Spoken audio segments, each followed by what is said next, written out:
Shalom, selamat pagi dan salam sejahtera untuk kita semua. Puji syukur kepada Tuhan Yesus karena berkat anugerah dan penyertaan-Nya, kita boleh kembali bertemu dalam Renungan Harian Toraja, edisi Selasa 23 September 2025.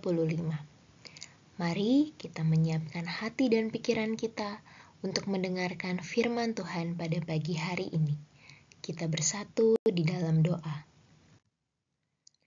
Allah Bapa kami yang bertahta dalam kerajaan surga, kami mengucap syukur Tuhan untuk setiap berkat dan penyertaan Tuhan yang senantiasa kami rasakan di dalam kehidupan kami. Kami mengucap syukur untuk penyertaan-Mu sepanjang malam saat kami beristirahat, sehingga pada pagi hari ini Tuhan, kami boleh kembali bangun dengan tidak kurang suatu apapun. Saat ini Tuhan, kami rindu untuk merenungkan sebagian dari firman kebenaran-Mu. Kiranya Engkau yang menolong kami, sehingga kami mampu memahami firman yang akan disampaikan. Sehingga firman ini Tuhan boleh terus menjadi kekuatan dan pedoman dalam setiap langkah kehidupan kami. Ini doa kami Tuhan, berfirman-Lah karena kami telah siap untuk mendengarkan. Amin. Pembacaan kita pada pagi hari ini terambil dari 1 Korintus 9 ayatnya yang ke-19 hingga ayatnya yang ke-23. Firman Tuhan, "Sungguh pun aku bebas terhadap semua orang, aku menjadikan diriku hamba dari semua orang, supaya aku boleh memenangkan sebanyak mungkin orang. Demikianlah bagi orang Yahudi. Aku menjadi seperti orang Yahudi, supaya aku memenangkan orang-orang Yahudi. Bagi orang-orang yang hidup di bawah hukum Taurat, aku menjadi seperti orang yang hidup di bawah hukum Taurat. Sekalipun aku sendiri tidak hidup di bawah hukum Taurat, supaya aku dapat memenangkan mereka yang hidup di bawah hukum Taurat. Bagi orang-orang yang tidak hidup di bawah hukum Taurat, aku menjadi seperti orang yang tidak hidup di bawah hukum Taurat, sekalipun aku tidak hidup di luar hukum Allah, karena aku hidup di bawah hukum Kristus, supaya aku dapat memenangkan mereka yang tidak hidup di bawah hukum Taurat. Bagi orang-orang yang lemah, aku menjadi seperti orang yang lemah, supaya aku dapat menyelamatkan mereka yang lemah. Bagi semua orang, aku telah menjadi segala-galanya, supaya aku sedapat mungkin memenangkan beberapa orang dari antara mereka. Segala sesuatu ini aku lakukan karena Injil, supaya aku mendapat bagian dalamnya." Amin firman Tuhan. Judul renungan kita pada pagi hari ini adalah Jangan Membeda-bedakan. Dalam hidup bersesama, sikap saling mengasihi dan tidak membeda-bedakan adalah tindakan yang seharusnya terjalin satu dengan yang lain. Karena dengan mengasihi semua orang, sebuah komunitas akan sehat dan relasi yang terjalin menjadi baik dan membahagiakan.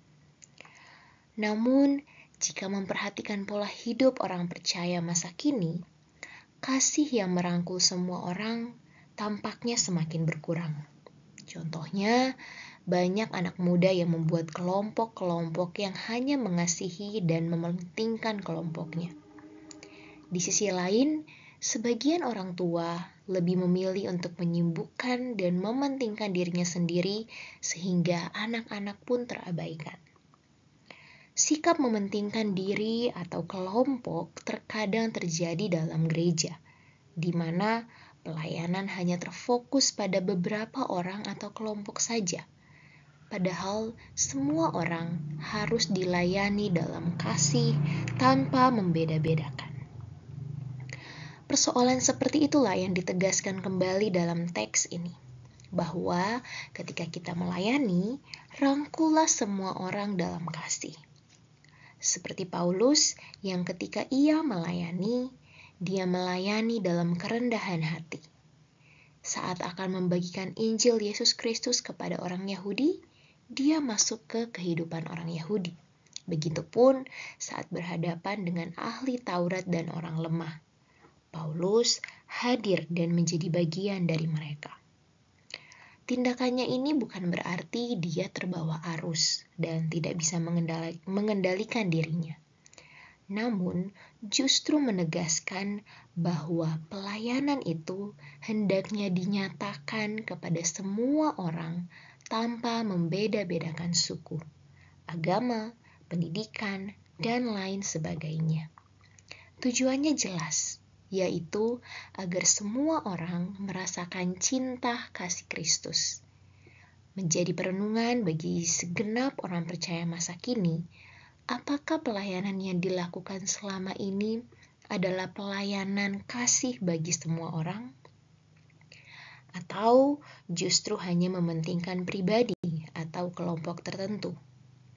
Firman-Nya jelas, yakni pergilah dan layanilah semua orang di dalam kasih bagi semua. Amin firman Tuhan. Mari kita bersatu di dalam doa. Allah Bapa kami yang bertahta dalam kerajaan surga, sungguh indah firman-Mu yang boleh kami dengarkan pada pagi hari ini ya Tuhan. Terima kasih karena lewat firman Tuhan hari ini, kami boleh terus diingatkan kembali agar kami mampu mengasihi dan melayani semua orang yang ada di sekitar kami dengan tidak membeda-bedakan. Kiranya Tuhan melalui apapun yang kami lakukan dan kami perbuat, semua orang di sekitar kami boleh merasakan cinta kasih Kristus melalui kehadiran kami. Kami mau menyerahkan setiap pergumulan kami ke dalam tangan pengasihan-Mu. Kami mau serahkan setiap kehidupan kami, rencana kami, apapun yang menjadi kerinduan kami mau serahkan itu ke dalam tangan pengasihan-Mu dan kami percaya apapun yang terjadi dalam kehidupan kami, itu adalah bagian dari rencana indah Tuhan.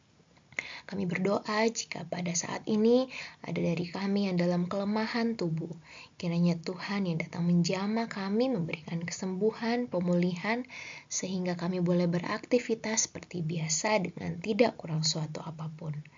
Ini doa kami Tuhan, kami mau jalani hari ini dengan penuh ungkapan syukur dan penuh kasih terhadap semua orang yang di sekitar kami. Dalam nama Tuhan Yesus kami berdoa dan mengucap syukur. Haleluya. Amin. Demikian renungan kita pada pagi hari ini. Selamat beraktivitas. Tuhan Yesus memberkati. Shalom.